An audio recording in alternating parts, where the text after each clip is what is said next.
La réglementation européenne, tout comme l'était la réglementation française quand c'était national, c'est un atout pour la solidité d'un système.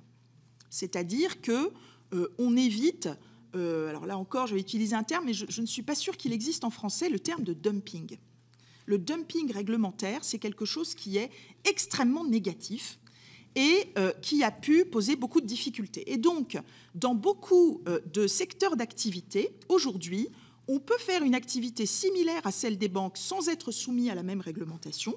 On ne fait pas exactement la même chose, mais on fait une bonne partie de choses. Ou alors on peut exercer le même métier, mais tout simplement le faire dans un autre pays avec des règles différentes, moins disantes. Bon.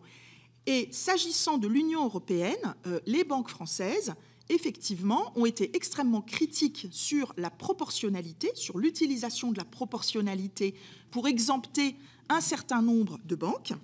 Et par ailleurs, nous souhaitons également que cette réglementation corresponde à la réalité du fonctionnement des banques européennes. Je reprends mon exemple tout à l'heure sur...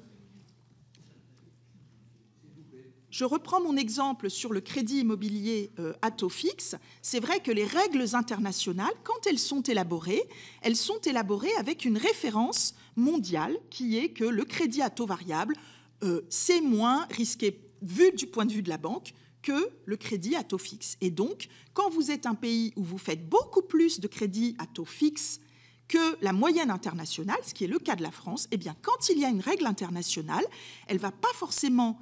je dirais, vous conduire à bien gérer vos risques, elle va plutôt vous conduire à finalement changer de modèle et à vous dire, il y a un modèle qui va me devenir très coûteux pour moi et l'autre qui ne l'est pas.